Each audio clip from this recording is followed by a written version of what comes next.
It's a thriller, it's a mystery, and it's got an undercurrent of the occult in it. And it just makes it really a little spooky, a little scary, because when you find out who's involved in the occult, then it kicks it up in another gear. And then it becomes bigger. It becomes bigger than just trying to find out, was Miss Thompson murdered by her husband or what happened? It then becomes bigger, because then you find out that there's something there's an evil presence that's the undercurrent of this. Hey everyone, and welcome. I am Morgan Giss McDonald, founder, CEO of Paper Raven Books, and I have with us today a super special guest who's launching his brand new book. It happened last summer. If you like suspense and action, a little crime, a little mystery, this is a book that you are going to want to hang around and hear more about, because we have the author, Philip Franco, here to talk to us about It Happened Last Summer. Philip, thank you for being here. Thank you, Morgan. We are super excited to be launching this book because it's your classic page turner, right? This is such a fun read. And right at the beginning of the book, we get to meet a couple of characters. We get to meet Elizabeth and some other folks. Can you tell us, Philip, a little bit about what's happening at the beginning of the book? Sure. At the very beginning of the book, the reader gets to understand the relationship with Elizabeth and her, almost like her mentor, Miss Thompson. She gets an award from Miss Thompson, who organized this event for the school and the top students in the school. And so you see that then about 3 months later, you get to see them interacting, where they're jogging together. Miss Thompson's a very smart businesswoman. She started a flower shop, and all of a sudden she has 3 of them. And she's just really a smart person, and she gives guidance to Elizabeth. So their relationship actually becomes even closer the older Elizabeth gets. And then you find out that Miss Thompson dies. It's ruled an accidental drowning at her own house. Her husband finds her in the pool, and she's in a nightgown, and he has to pull her out. But something doesn't sit right with Elizabeth, because she has all these questions, and she didn't get a good answer, not even from the police. And they talked to her a little bit about it, because it's a closed case. They allowed her to ask them, and then they just say, listen, the DA didn't want to pursue it, okay? And once we were interviewing Mr. Thompson, we started going in that direction, saying, okay, now, why would she be near the pool in a nightgown? And then he just lawyers up, says, okay, I don't have anything to say. So that's how it starts to go. It goes in, and then it moves pretty quick. You get to meet David Donavan. He was a classmate of Elizabeth and her brother, Keith. And he's always had a crush on Elizabeth. So when this thing starts going, he almost puts himself in there, just so he could be next to her. But he also acts as what they used to call him on motorcycles, where you could reduce the speed of them, a governor. They have governors on go-karts. So when little kids are driving go-karts, they can't go as fast as they want to go. But so he's kind of like a governor on her emotions and her actions. He's always trying to say, okay, but pull it back a little bit, don't do this. And she just says, no, I got to do this. And he goes along. So the relationship with them is pretty good. She just sees him really kind of as a good friend. And he wants to, you get the feeling, well, it is true. He wants to make it more than that, a little bit more than that. It's interesting to read about them. So you have all of these different elements inside the book, which is what makes the book so great. It's like you got your classic sort of like whodunit mystery. You've got some action and suspense happening. You've got these deep characters with their relationship and what they're thinking and what they're feeling, all kind of unfolding at the same time. I'm curious, Philip, if you were to characterize this book, if you were to say to someone, if you like this kind of book, you'll like It Happened Last Summer. What kind of book do you think you'd compare it to? I would say that's pretty spot on. It's a thriller, it's a mystery, and it's got an undercurrent of the occult in it.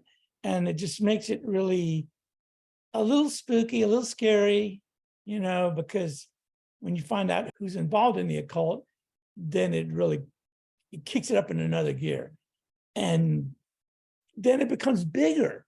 It becomes bigger than just trying to find out, was Miss Thompson murdered by her husband or what happened? It then becomes bigger, because then you find out that there's an evil presence that's the undercurrent of this. Mr. Thompson has a lot to do with that. So it goes much beyond. Then it turns out that she's got to stop him, not just find out the murder. She's got to stop him and anybody that's part of it. Now she's unrelenting. And David Donavan, he's scared to death. He's just like, we can't do this. Are you kidding me? And so you're like a cute girl, and now I'm involved in.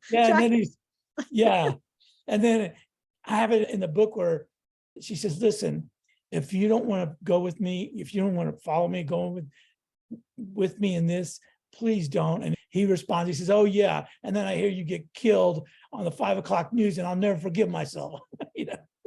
It's kind of funny. And he just goes along. But I really enjoyed writing it. It was fun to write. It really was. Well, it's super fun to read too. So you guys, if you like mystery, thriller, action, the occult, conspiracies, all of it unwinding, I'm almost thinking like, Angels and Demons, or like Dean Koontz has some of these types of books, then this is your kind of book. And the good news is you can go ahead and dive into it now. We're launching the book. You can go to paperravenbooks.com/It Happened Last Summer. That's all one word. There's a link that you can click next to this video. It'll take you over to Amazon. You can grab the Kindle version right now, load it onto your Kindle, and dive right in. That you can grab the other versions too, the physical, if you like a physical copy. But go ahead and do that now while we're here, while we're talking about it, while you're thinking about it. Click that link next to this video. And Philip, you have a great story as a writer too, because you actually wrote this book while, you started the book project while you were still working full time. You worked for the government for how many years? Over 31. Yes, long time, but it was good. And they say that writers are readers, and I've always loved books. I've always, since I was a kid reading. And then it wasn't, I don't know, 3 years or so ago that I thought, well, why don't I just write a book? Why not just give it a shot? And so this was, it's interesting because they say there's two types of writing. There's what's called the seat of your pants writing.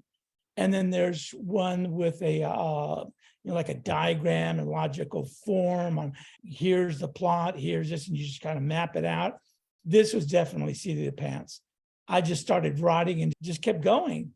And I didn't have a lot of time to write because I was full-time. And so sometimes I'd get home and I didn't feel like being creative. I was like, yeah, today was a long day. And I was like, but I just kept writing a little bit at a time. And then, before I knew it, I was like halfway through it. And then with COVID-19, we all were required to work remotely. And that helped too, because I even had more time. So that was the process. And I just kept going with it and just would think about a new scene to put in or something. But I want to make certain that it was going in a good direction, bringing in different characters. But it was fun. It was a fun book to write. Well, and I remember we've talked about before how even just getting 15 minutes, 20 minutes, you said made a big difference for you in the writing process. Right. That's correct. You just write. Sometimes you can't write every day. I know they say you should write every day, but I because of my work, I couldn't do it. But that didn't dissuade me from continuing. I just kept write a little bit here, a little bit there, just keep going. And it came to completion. It was a rough copy, but it was I liked it anyway. So I thought this would be a really good, fun book. And that's the fun part about writing. And I always encourage people, like, don't worry about grammar when you're writing, because No, you're creating right. the story, you're creating the mystery and the characters and what's going to happen next. Like, that's all the important stuff. Like, worry about verb tense and whatever later, but like you're Yes, in creation mode. And I feel like exactly. you really embrace that, Philip. So that's part of what makes the book really come together and come alive. You're right about that, Morgan. You can clean that stuff up later. Just get your ideas on paper and just go with them. You'd be surprised.